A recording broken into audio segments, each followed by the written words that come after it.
nos presentamos ante nuestros compares humanos. El vestir es transversal a todas las culturas. Bueno, no tanto el vestir, porque hay tribus en donde el vestir como tal no existe, pero sí existe una deformación en el cuerpo. Para el ser humano no es suficiente la manera en la que nacemos. Y más que nada Algo también sonó por ahí. somos Em, como les decía, hola Grecia. Eh, para el ser humano no es suficiente nacer como Diosito nos trajo al mundo. El ser humano necesita reinventar su cuerpo y necesita cambiarlo de alguna forma para suplir unas necesidades que ya les voy a explicar. La ropa además es el objeto más cargado en el mundo material porque está relacionado con el cuerpo y con el ciclo de la vida humana. Es decir, la ropa y los objetos como anillos, joyas, zapatos,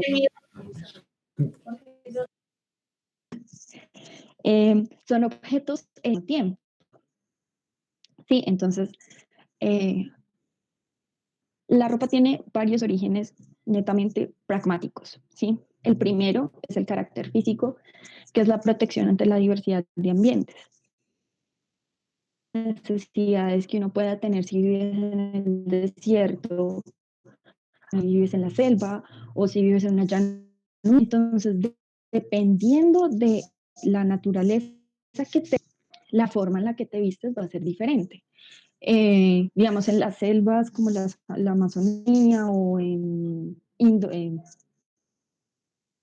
sí, como en el sudeste asiático, realmente hay mucha ropa porque no hay clima lo suficientemente amigable con el cuerpo humano para dejarlo desnudo.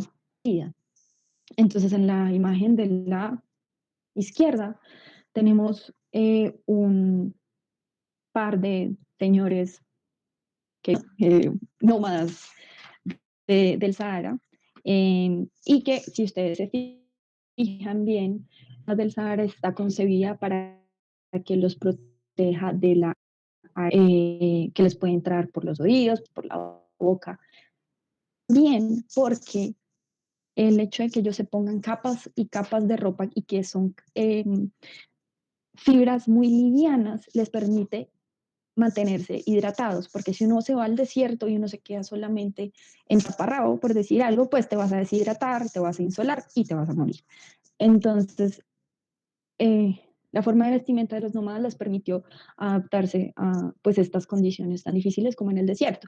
Y por el otro lado, pues obviamente los esquimales y las personas que pues viven en toda esta zona norte del planeta Tierra, que se visten más o menos igual, con pieles de animales, pues porque los animales evolucionaron y sus pieles pues permiten cierta como protección del frío del ambiente, ¿no? Entonces pues estas personas lo que hacen es ponerse las pieles de estos animales como protección ante el frío.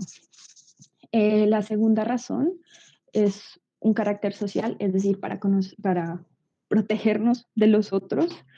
Y aquí pues hay una armadura medieval que está en el Museo Metropolitano de Nueva York, en el pabellón medieval, donde tienen como todas sus armaduras y bueno, en fin.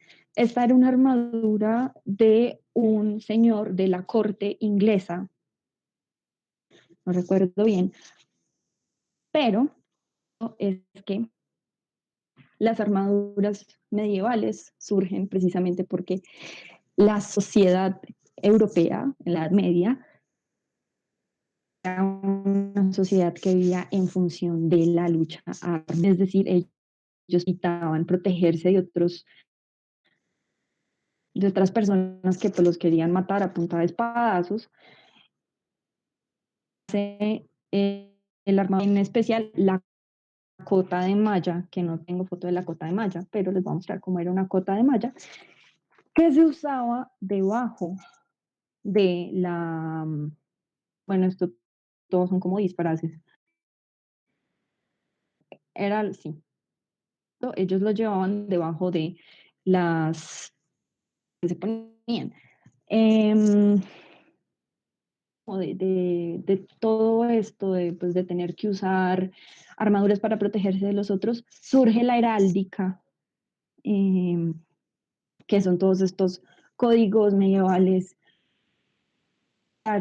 para reconocerse en el campo. Como ven, acá uno no sabe quién es la persona que está debajo de esto y pues uno podía sin querer matar a su amigo.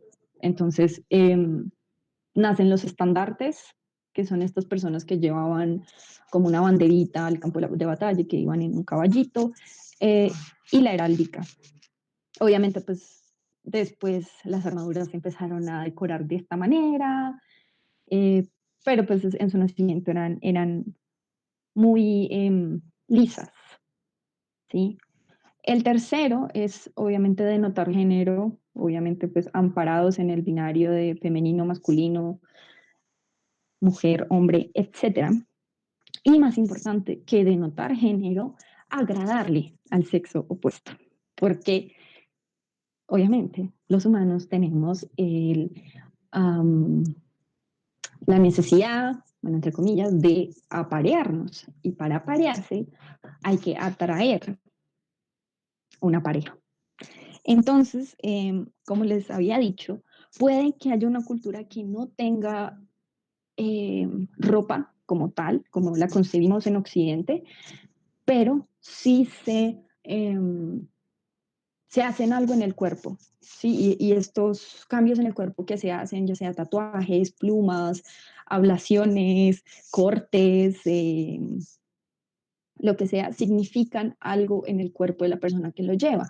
Entonces, la primera imagen de la mujer afroamericana es, ella es una mujer mursi, que es una tribu en Etiopía, y estas mujeres usan estos anillos grandísimos en su labio de abajo, eh, como significación de, mejor dicho, cuando ya están en edad de merecer, como se dice coloquialmente en Colombia.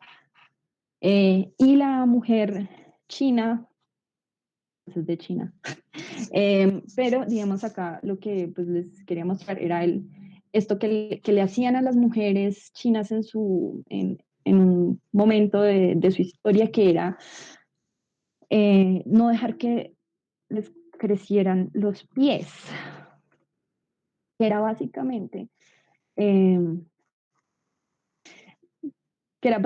como tomar los pies de las mujeres y los ataban con, para que no crecieran, ¿sí? Entonces, pues obviamente los pies crecen deformados porque para los chinos en ese momento era muy atractivo las mujeres con los pies pequeños. Entonces, de hecho, estos zapatos son zapatos súper pequeñitos para que pudieran caber los pies de ellas.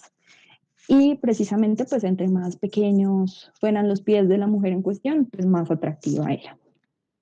Eh, Estos dos factores de los que voy a hablar a continuación son factores un poco más como civilizados, entre comillas, que es como expresión de cultura. Y aquí es cuando uno ya entra a hablar un poco sobre el traje típico. El traje típico, de manera porque cuando las culturas están apartadas muy lejos de las otras, ellas eh, desarrollan una manera de vestirse. Y a medida de que van comercializando con otras culturas, van haciendo intercambios con las otras, entonces la cultura A le da algo a la cultura B y la cultura B le da algo a la cultura A. Y ellos comienzan a incorporar estos elementos en su vestuario y eso hace que de alguna manera el traje típico se sea más homogéneo y se empiece a parecer, el traje de A se empieza a parecer al de B y el de B al de A. Entonces, este traje típico, antes de que A y B se conocieran, es lo que nosotros denominamos como traje típico o tradicional.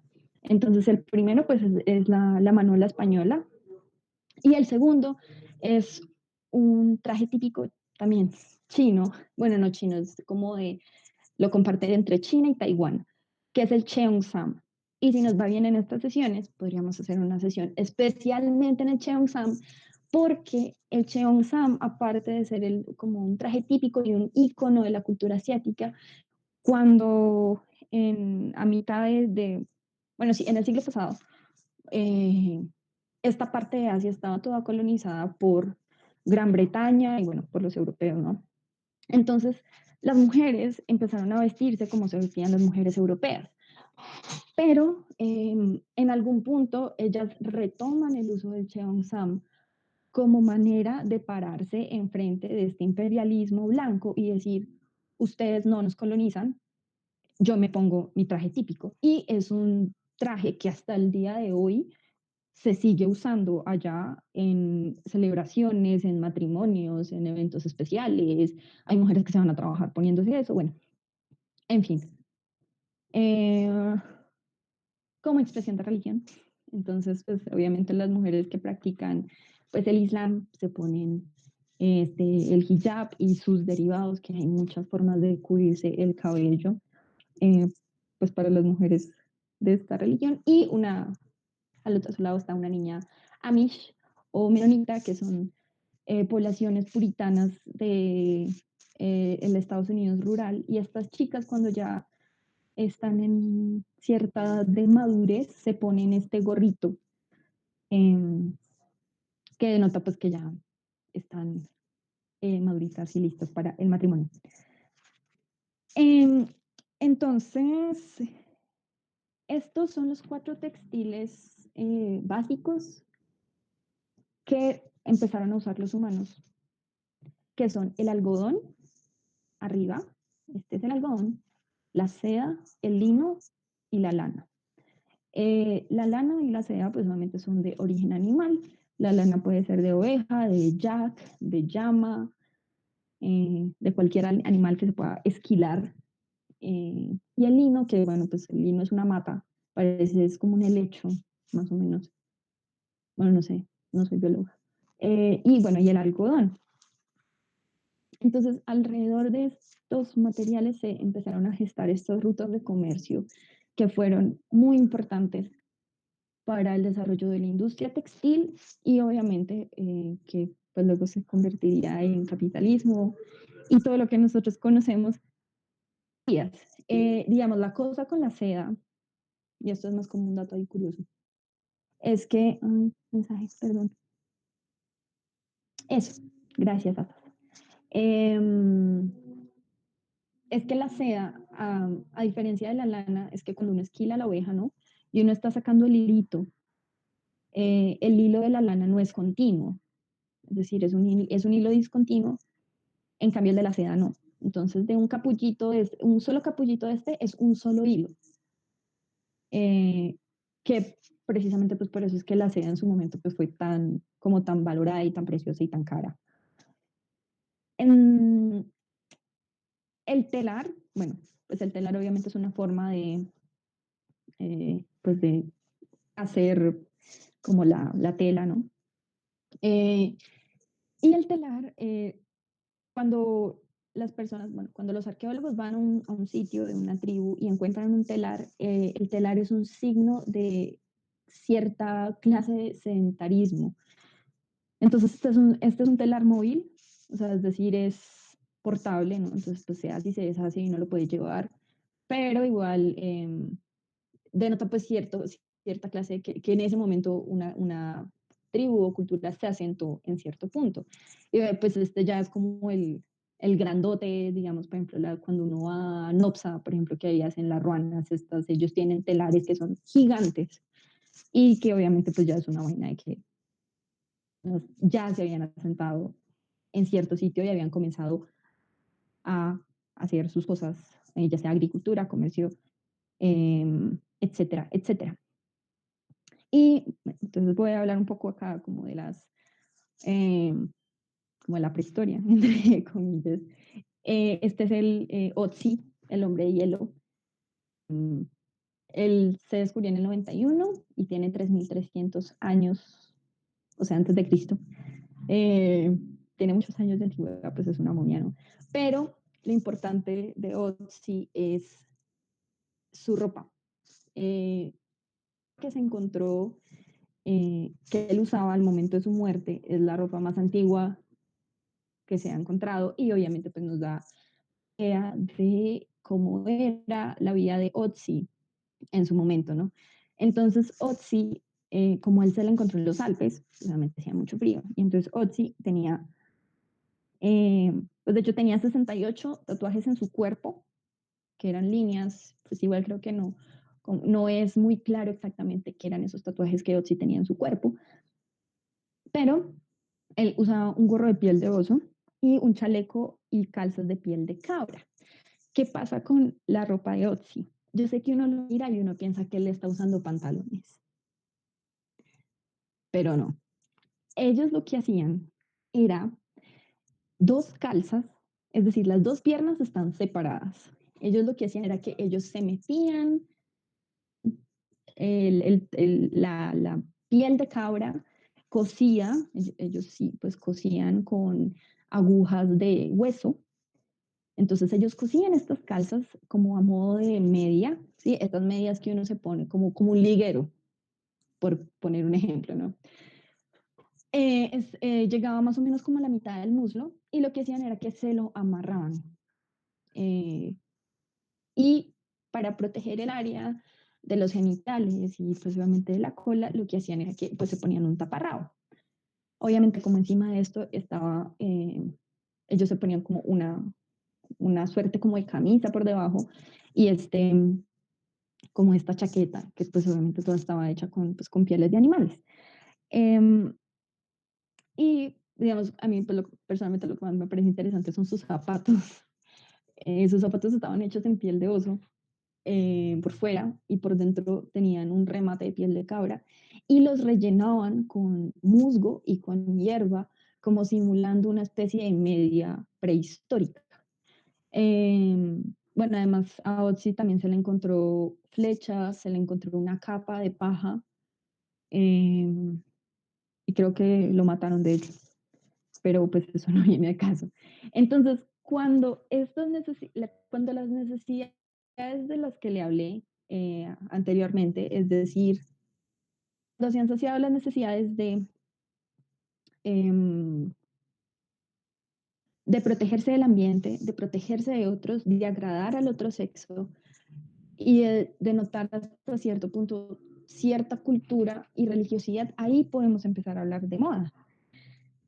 Em, ¿Por qué? Porque en ese momento el traje se convierte en un elemento de la sociedad de consumo y se modifica a medida de que el poderío avanza hasta llegar al traje fastuoso que precede a la decadencia y el ocaso de todas las civilizaciones. Entonces voy a poner el ejemplo de la corte francesa, de la cual hablaré mañana en la sesión de María Antonieta, pero en el imaginario popular, obviamente los trajes que usaba María Antonieta eran tremendamente fastuosos. Lo que sigue es que a María Antonieta la decapitan, la monarquía francesa se acaba y comienza la revolución, pues ya un periodo de democracia, que por lo menos en Gran Bretaña se le dice la regencia, eh, que es un periodo que también es muy distintivo visualmente porque las mujeres iban muy sencillas, ¿no? Es la época de Jane Austen, de Orgullo y Prejuicio, de Emma, etcétera. Entonces, en este orden de días, pues solamente podemos de hablar de moda en un contexto de civilización, ¿sí? Civilización Egipto, civilización Grecia, Roma, Incas, etc. ¿Sí? Entonces, los egipcios. Eh, la prenda básica de los que es esta, que usan estos señores, están llevando como al faraón acá arriba, pero pues me interesa es el shanty, que era un trozo de tela de lino que se amarraban al cuerpo. Usaba unos broches que ya se los voy a mostrar. Normalmente el, el color que ellos usaban era el blanco, precisamente porque significaba la pureza. Y como pues significaba la pureza, pues era lógicamente pues sagrado, ¿no? Ellos casi no usaban lana porque la veían como sucia. Y aquí, bueno, esto es un as, así se le llamaba, que eran estas trenzas que usaban los hombres jóvenes y las mujeres también, eh, que era solamente esta partecita en la cabeza y pues el resto de la cabeza pues simplemente estaba rapada, entonces pues ellos adornaban la trenza con joyas en oro. El oro también era muy importante para los egipcios porque significaba como la carne del sol, era como la osamenta divina, más o menos, ¿sí? O sea, todo tenía que ver con el más allá y con su cultura de estos muchos dioses que los esperaban después de la muerte. Mm, obviamente, pues, ellos usaban maquillaje, ¿no? Usaban el kohl, que es como esta suerte de delineador. Y los faraones, cuando, bueno, no, en general todos los muchachos, cuando alcanzaban ya una edad madura, ellos se quitaban el haz y se dejaban simplemente pues calvos, ¿no? Y el faraón pues ya sí usaba como estos tocados grandotes en su cabeza. Y, bueno, y otra cosa también muy curiosa de los egipcios es que ellos en esta imagen, por ejemplo, de la derecha, ellos a veces usaban un cono tocados y ese cono lo rellenaban con aceites perfumados. Entonces, ese cono durante y el aceite les iba cayendo por todo el cuerpo y entonces pues olían divino, ¿no? Entonces, más o menos como el tatarabuelo de los perfumes. Eh, en la Grecia antigua, pues sabemos de los trajes que usaban los griegos precisamente pues porque los artistas o escultores griegos más bien, pues lo supieron como inmortalizar muy bien. Em, entonces ellos realmente, los griegos no eran muy, ¿cómo se dice? Como a la hora de vestirse, entonces ellos lo que hacían, ellos usaban un trozo de tela de lino menos 3 veces el ancho de la persona que lo usara y como el doble de alto, perdón. Y ellos pues simplemente se lo amarraban al cuerpo y pues se ataban de distintas maneras. Em, y usaban sandalias de cuero o simplemente andaban descalzos. Y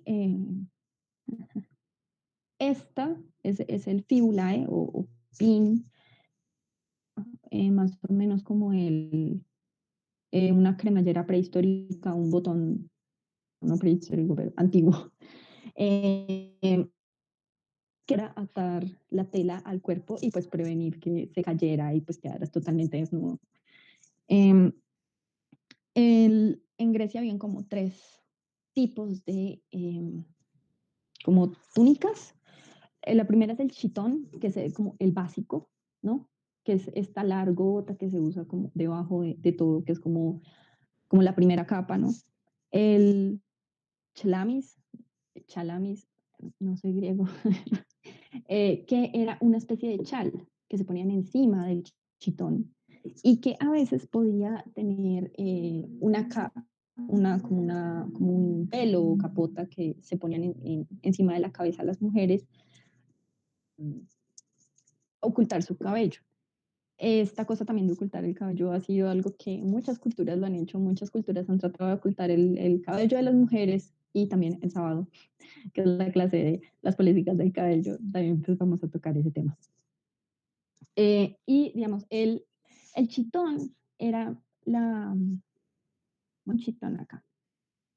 Este es el imatión, que así era como le decían a esta túnica, y el peplos es la versión femenina del chitón.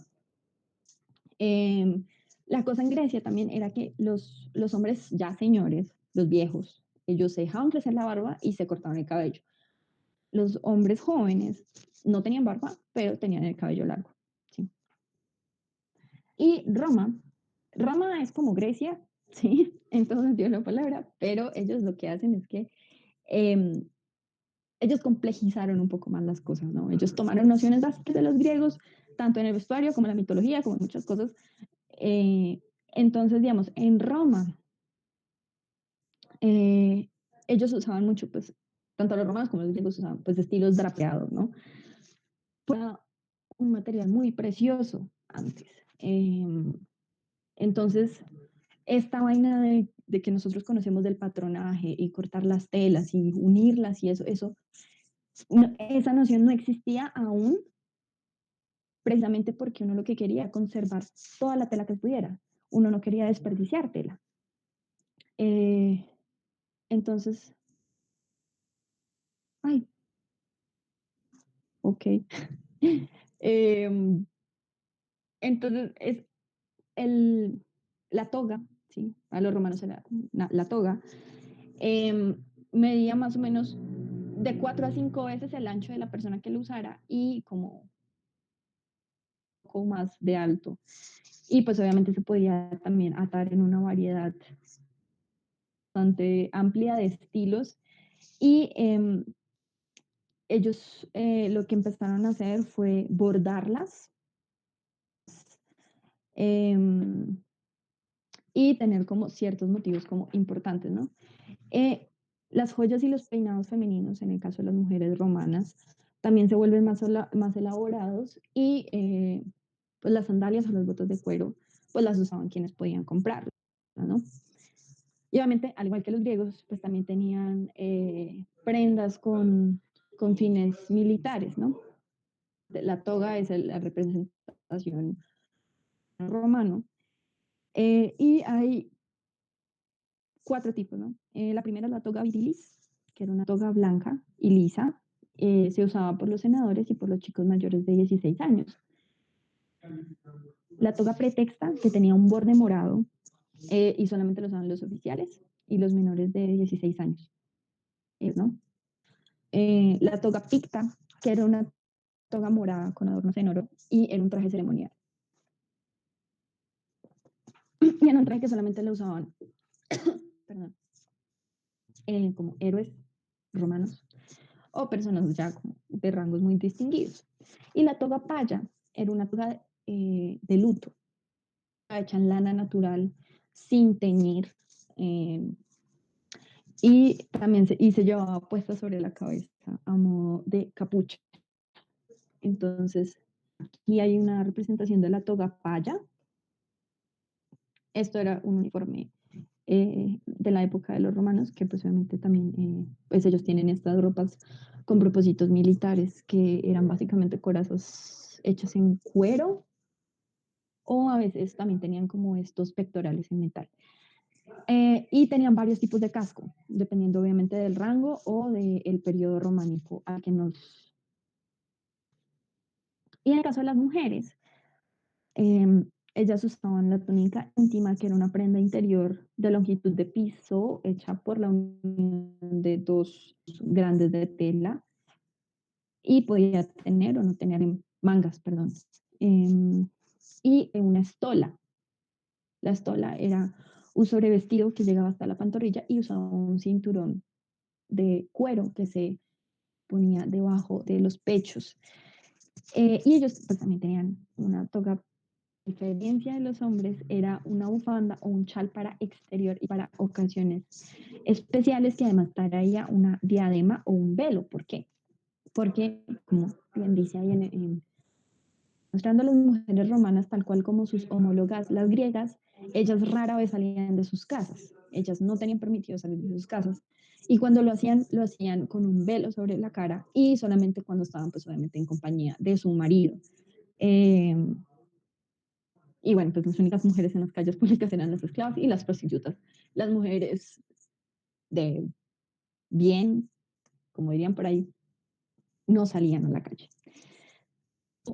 Aquí está el tatarabuelo del bikini, que era eh, un taparrabo de tela y una, ¿cómo se dice? Como una fran, sí, un pedazo de tela que se ponía encima de los senos y que solamente se podía usar para el gimnasio y no era de uso público. Entonces, pues obviamente ya con esto en mente, pues obviamente podemos como concluir varias cosas, ¿no? La primera que, pues que la moda es un vestido, característica primordial y principal es el cambio constante, está en cambio. Eh, Habrán tiempos en los que claramente eso no fue así, por ejemplo, en la Edad Media, eh, por lógicas razones, en la Edad Media muchas cosas sucedieron y la moda no era para todos, ¿sí? Solamente era para la corte, e incluso en la corte los cambios se gestaban de manera muy lenta.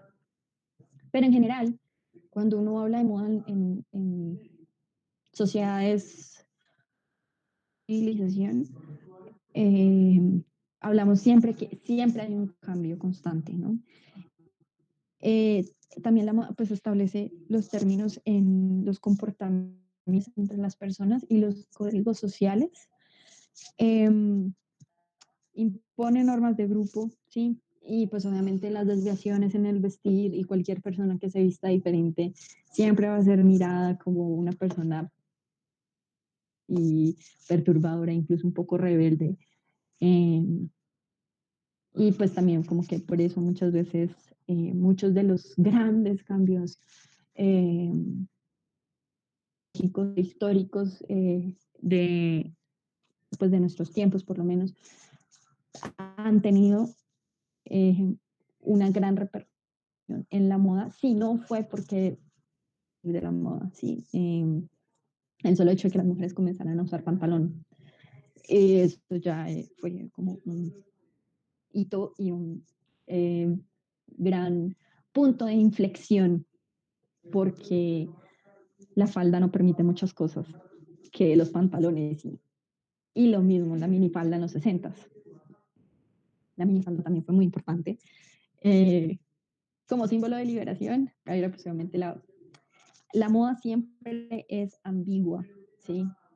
Tiene cosas buenas y tiene cosas malas, porque como buena hija del capitalismo, bueno, pero nunca tampoco todo es malo, porque también pues, se puede usar como una herramienta para gestar cambios eh, en nuestro alrededor, ¿sí? Porque es una creación de imágenes que tiene al yo como el medio por el cual decide expresarse. Eh, Ahorita, como los cambios hija del capitalismo y todas estas cosas. La fragmentación y la ocasión, ¿sí? La moda en un inicio era para los ricos, ¿sí?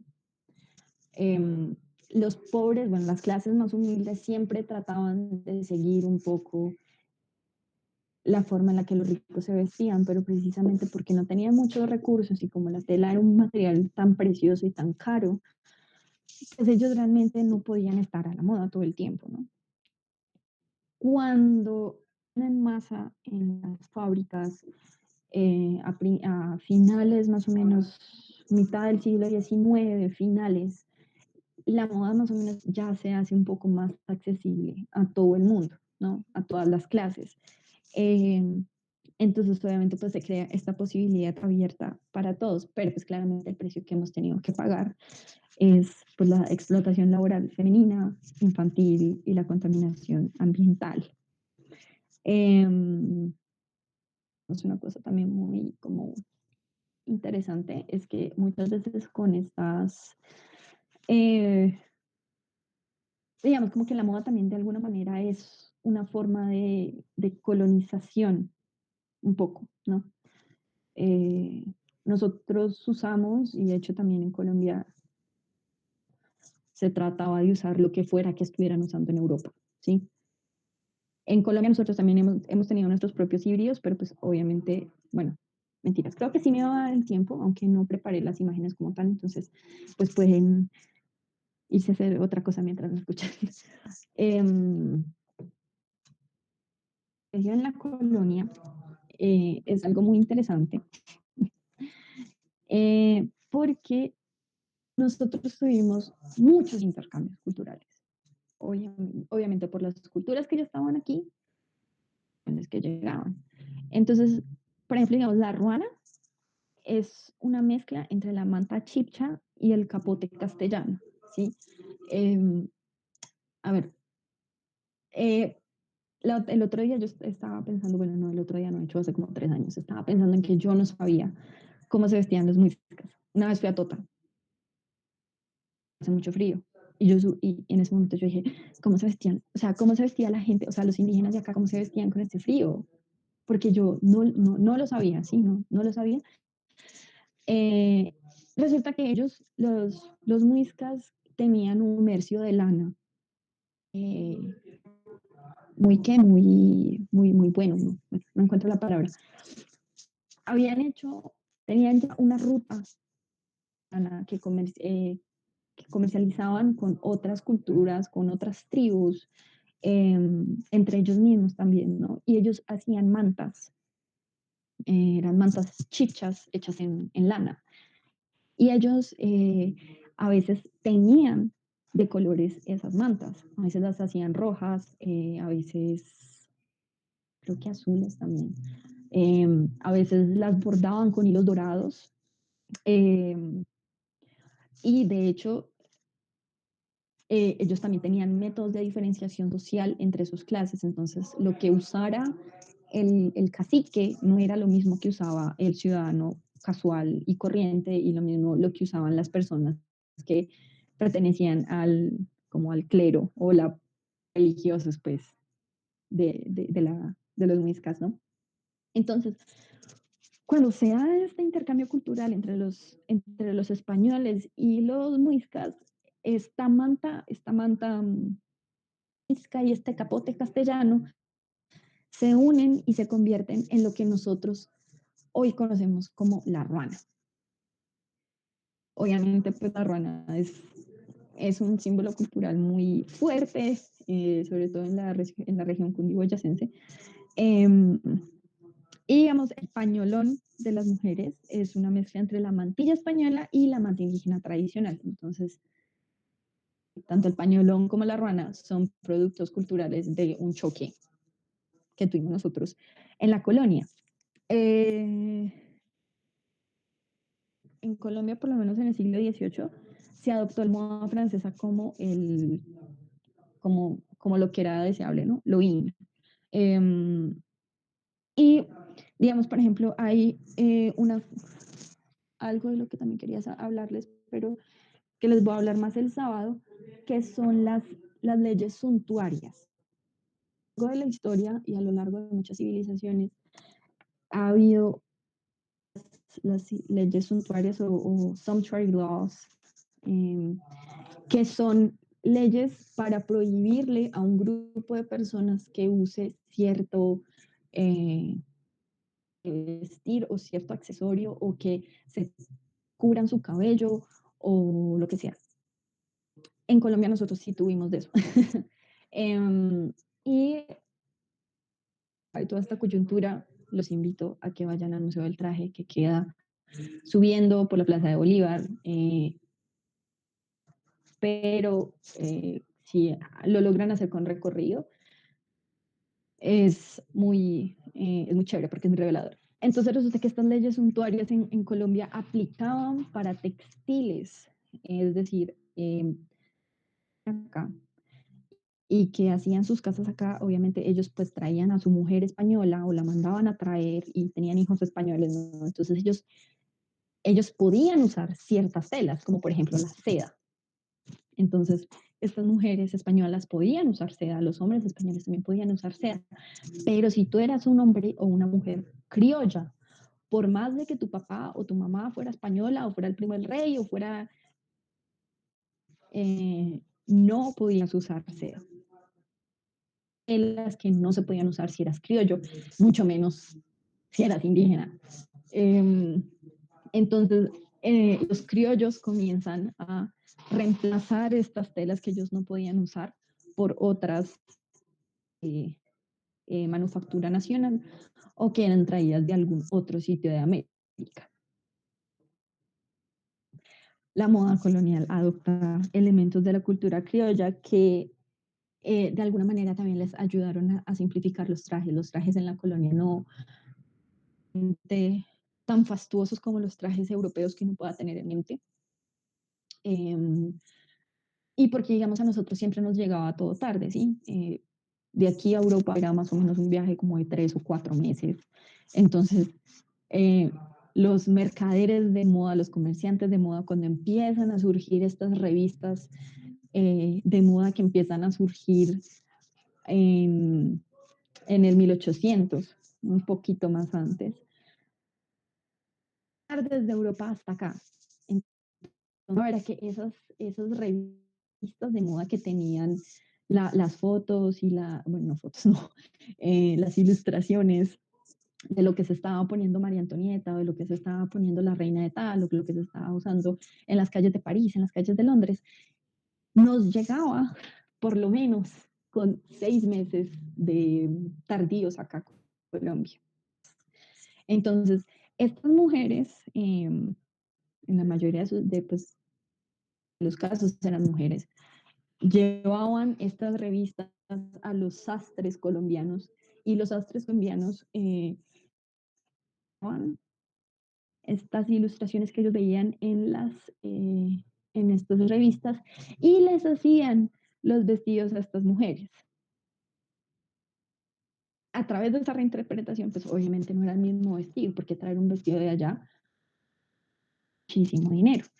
Eh, entonces, pues era mucho más fácil simplemente traer la revista y que un sastre te lo hiciera.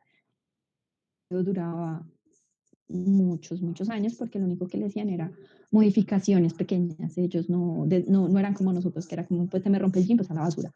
Pero es porque nosotros estamos obviamente inmersos en de vida y de económico distinto, ¿no? Entonces, pues voy a abrir estos 15 minutos que nos quedan. ¿Tiene alguna pregunta que quiera hacer o lo que quieran?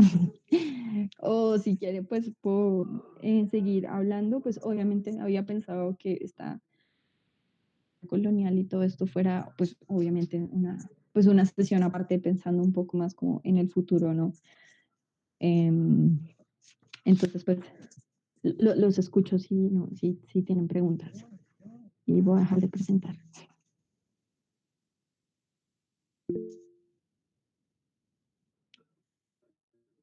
Sí, claro. Asas pregunta que si los materiales también han inferido en la duración el uso del vestido. Los materiales tienen todo que ver. Digamos, la vaina es que durante mucho tiempo, lo que te digo, pues se usó la lana, se usó el algodón, se usó el lino, se usó la seda, entre otros. Digamos,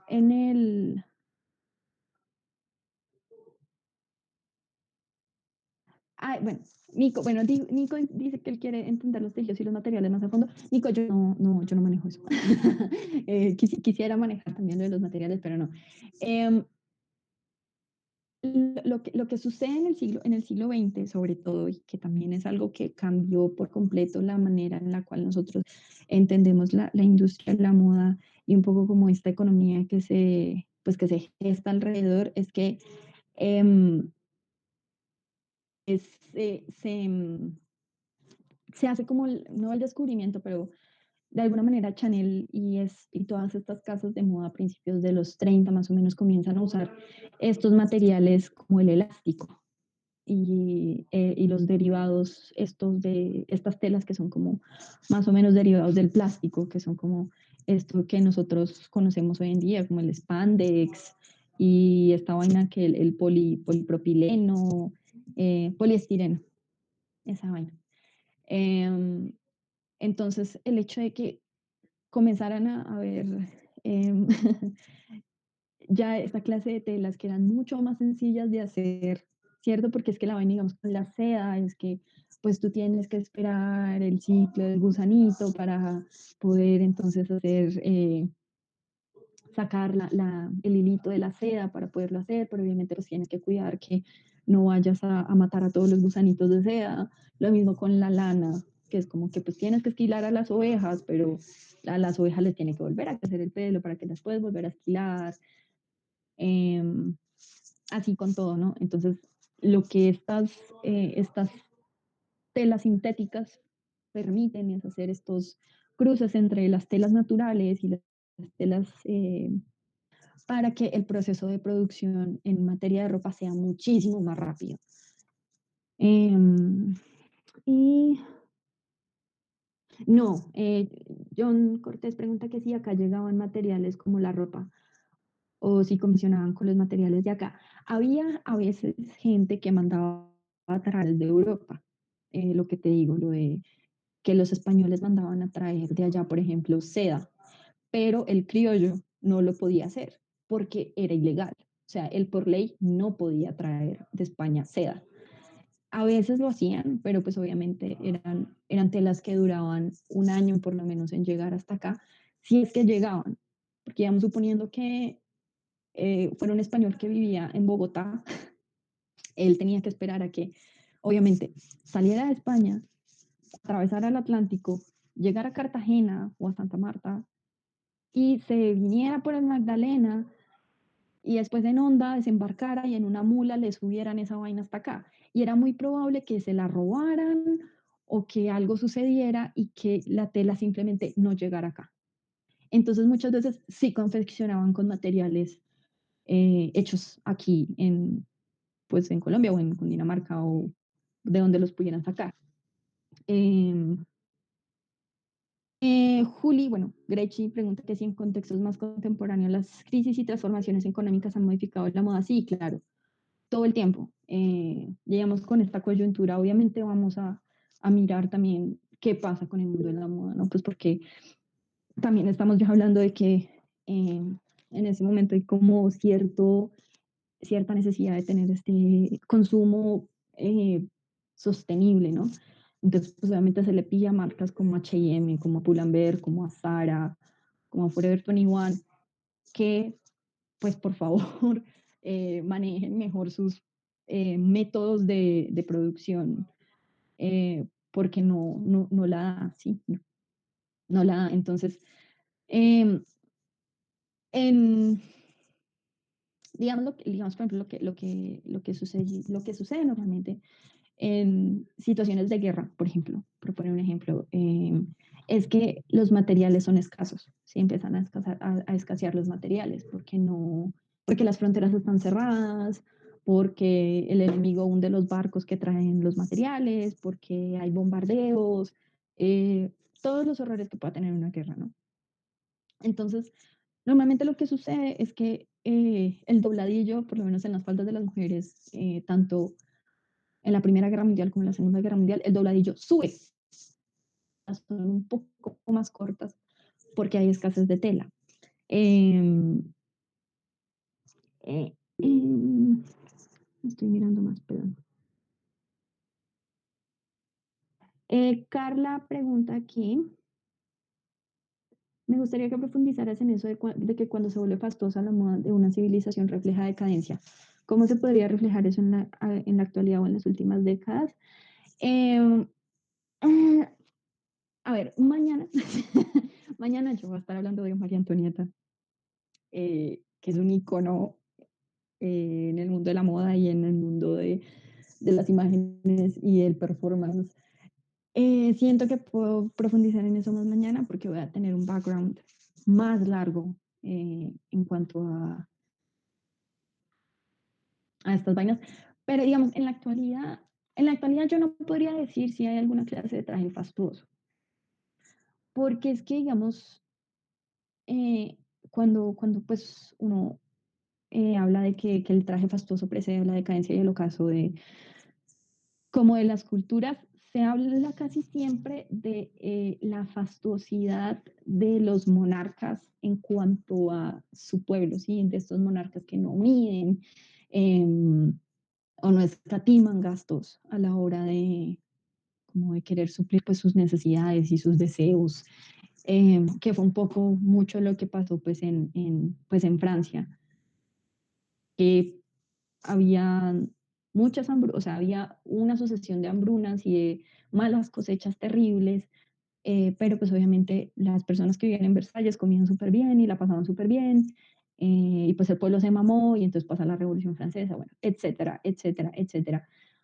Eh, digamos, de alguna manera también sucedió con los zares de Rusia, pero digamos en la actualidad no podría decir si hay un traje fastuoso o no, porque me parece que la actualidad de alguna manera funciona diferente, ¿sí? O sea, para nosotros en la actualidad cuando preguntamos qué es un traje fastuoso, cómo se viste una persona fastuosa, siento que hay muchas maneras de responder la misma pregunta. Tal vez uno podría trasladar la fastuosidad al mundo del entretenimiento. Por ejemplo, hoy habría sido la Met Gala.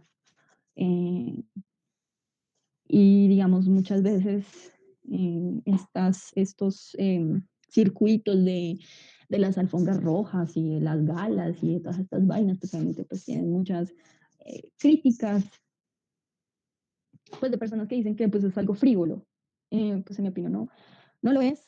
Yo esperaba la Met Gala porque me gusta mucho ver con qué salen, pues precisamente pues porque es un tema, ¿no? Em, ¿Hay materiales autóctonos de Colombia? No lo sé, no lo sé, pues yo diría como la lana, pero pues obviamente en muchos otros sitios hay ovejas. No diría materiales como tal, como telas, como, sí, pues diría más bien tal vez como maneras de tejido, por ejemplo. Eso tal vez sí, uno pueda encontrar algo pues mucho más autóctonos. Eh, Gabriela pregunta que si las togas de Roma de alguna manera tienen similitud con el sari de India.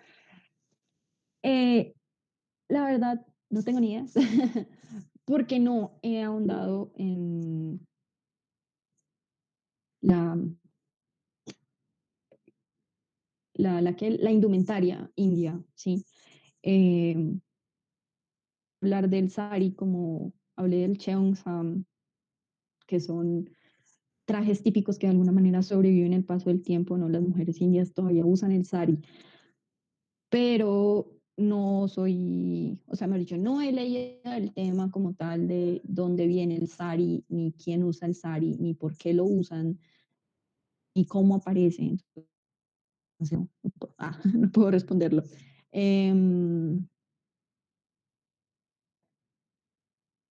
eh,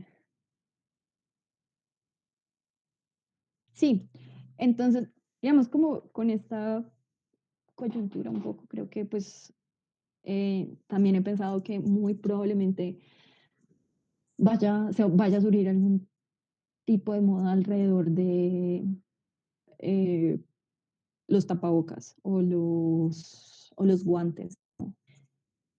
Estoy segura que las grandes casas de moda capitalistas, no sé, Dior, Versace, Dolce Gabbana, Giambattista Valli, no, o sea, no demoran en sacar una colección de tapabocas que no me, o sea, que no me sorprendería ver, pero quisiera que salieran solamente para saber con qué salen. Digamos, muchas veces también con estas marcas es que pues tú no estás pagando por el tapabocas, estás pagando porque es un tapaboca de Dior. Entonces, pues sí, eso es todo por hoy. Bueno, duró más o menos una hora. Sí, duró más o menos una hora casi. Em, es la de cambios y de las reformas que introdujo María Antonieta en la esa. Eh, bueno, dejarles los, ¿qué? Eh, no, ahorita voy a crear el link y se los voy a volver a enviar. Igualmente voy a hacer lo mismo. Les voy a enviar el link por memes de la escuela, eh, media hora antes si quieren o 20 minutos antes para que lo tengan, pero igualmente yo vuelvo a enviar la invitación. Lo que quería preguntar era, ¿seguimos con las sesiones a las 7 de la noche o porque ya la de mañana es a las 3 de la tarde? Pero no sé si a alguien se le cruce. Eh, Ahorita creo que voy a hacer una encuesta en memes de la escuela para que pongan sí y 7. Y pues si es a las 7 pues entonces si a las 3 pues a las 3. Y pues ahí miramos a ver. Igual la idea también como de estos espacios es un poco que ustedes puedan simplemente escucharme. O sea, como que puedan estar haciendo otras cosas mientras me escuchan. No necesariamente estar pegados pues todo el tiempo pues, de la pantalla, ¿no? Bueno, que se llama Piñatex, el tejido hecho con hojas de banano. Me va a echar una revisadita. Em, entonces, yo les iba a decir una cosa, ya se me olvidó. Bueno, en fin, es todo por hoy. Muchas gracias por conectarse. Muchas gracias por escucharme y por disvariar, por escucharme disvariar un rato. Em, Y nos vemos mañana en la sesión de María Antonieta, que para mí es la más interesante de todas y la que más me gustaría que estuvieran, porque la verdad que es muy interesante. Ah, sí, les iba a dejar los recursos que usé hoy. Y obviamente, pues no los encontraba en PDF, quisiera, pero no. Entonces, en memes de la escuela, lo mismo, les voy a dejar la bibliografía que usé hoy. Bueno, entonces, muchísimas gracias a todos y nos vemos mañana. Chaito.